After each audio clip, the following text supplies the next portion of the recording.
YouTube land? I'm a Cowboys fan who loves trading cards, and thank you for checking out my video today.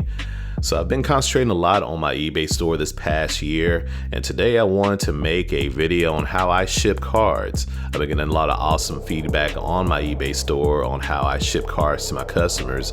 I just wanted to share the tips of what I do with you all. Hopefully you can find something here that can maybe help your shipping process.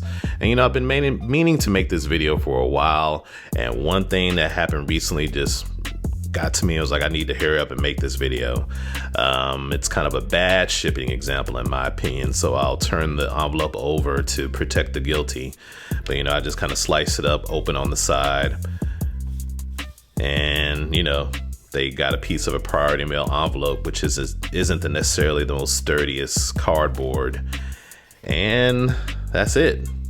I guess at least they put it in a sleeve, but no top loader, nothing. You know, some of the corners are a little wider than I remember from the picture. Can I at least get a top loader? Can I at least get a card saver? I mean, if nothing else out of this video, the number one tip is just kind of the golden rule: do unto others as you have them do unto you. Ship a card like you want to receive a card. You know, at least put in top load or something. But let me just share the tips of what I do. These are actually 2 orders that I'm gonna go ahead and ship out today. So I'll show you what I do. So I have my first card here. And the first thing is that I do use card saver ones. One reason I use these is that they actually do tend to cost a little less per card saver compared to top loaders, and you're able to pack more cards per card saver. You know, you're able sometimes to get 3-4 cards in a card saver, just depending on the thickness of the cards. And to do that with top loaders, you have to have those the bigger ones that are intended for thicker cards. So I just go ahead and slip that in there like so, and that's my first step. All right. Then we get some painter's tape. So I got a dispenser here of painter's tape, and one efficiency thing I will tell you about is get you a dispenser. You know, I've seen a lot of people that just kind of have painter's tape just kind of rolls hanging around, so they gotta get the scissors and cut it.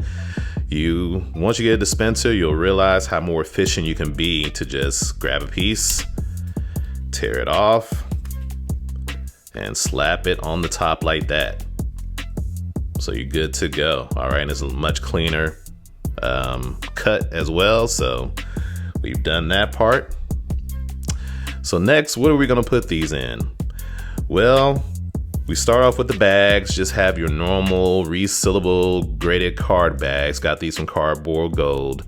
Bought these in bulk. And you know, again, these are just the generic ones, not the ones that are made to fit PSA or BGS or whatever. So, but the key here is that to support the cards from bending, I get these chipboard craft pads. And so what these are originally made for, these are made for photographers, you know, when they ship out photos to their customers. And so these measure 5 by 7 inches, and they're 22 point, which just kind of talks about the thickness of it. And you can get these in a case from Office Depot, which I have a link below. They come in a case of 1,125 boards, and they measure 5 by 7. And so I have an affiliate link of that below. And so what I do is when I get these, I just cut them in half right down the middle, and they'll come out like this. Just simple boards. And then along with my graded card bags, we pre-stuff them, and I just have a stack of these on my little shipping desk. So I have some child labor that helps me, my daughters. I'll cut them up on my paper cutter, and they'll stuff them in the bags for me. So I'll just keep them like that. So grab one of those, put this in there, and they're sitting on some sturdy chipboard. And then the next step I do to protect the top is I have these printed up. So I have these printed. I got these printed on gotprint.com. I'll have an affiliate link below for them as well. So these are 3.5 by 5 inch postcards, the same measurements as these boards. And, you know, got them printed up, nice coloring and everything, but these are on a 30-point stock. And so you can see a little thicker right there. And so these are particularly called the Trifecta Blue with Velvet Finish. So you may be able to see a little bit that in the middle, you see there's kind of a blue layer that kind of complements my color scheme. So it's a thicker stock, you know, not the flimsy or anything like that. So you can just get what you want printed on the front and on the back.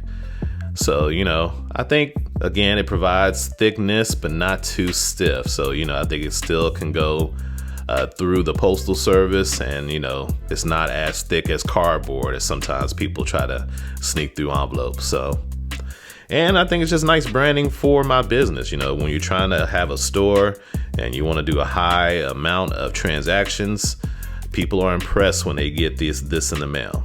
So I just slip that on top. And seal it up. All right, so again, put in a card saver 1. I got my tape and my dispenser. I got affiliate links for that below through Amazon, which you can get. I got my bags with the cardboards in it, affiliate link to Office Depot, and the gotprint.com postcard on top. All right, so it's ready to go. So last piece is what envelopes I use. So many of you probably have gotten cards shipped in these before, but I'm a fan of the Armalope from cardshells.com. All right, so I love the way that they kind of have it where it's a pocket. So it's not stitched but glued together at the edges. From my understanding, it makes it easier to go through the postal service system. It becomes a nice pocket where your card's not gonna move around a lot or anything.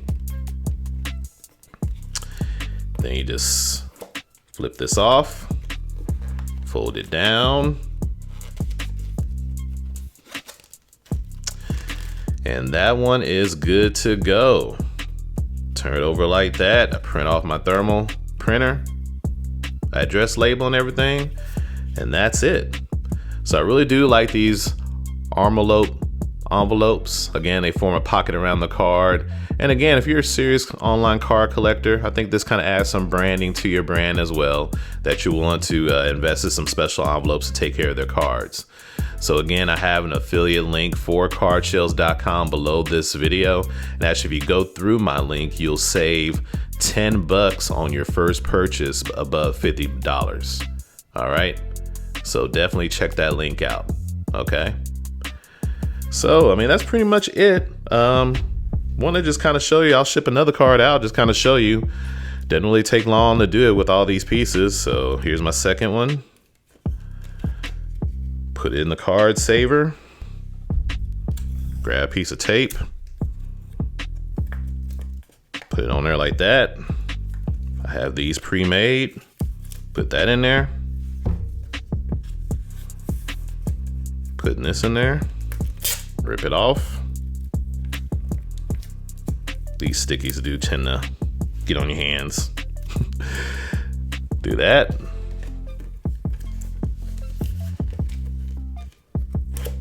And we are ready to go.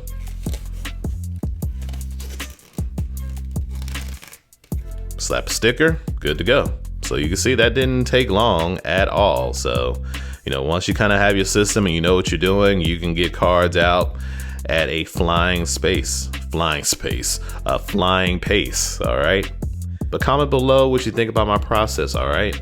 So again, I have affiliate links below for all this stuff. Hopefully you go through those links to help support the channel. So, you know, we have a link for this dispenser and some painter's tape you can get. We got a link for these boards that you can get from Office Depot for a good price.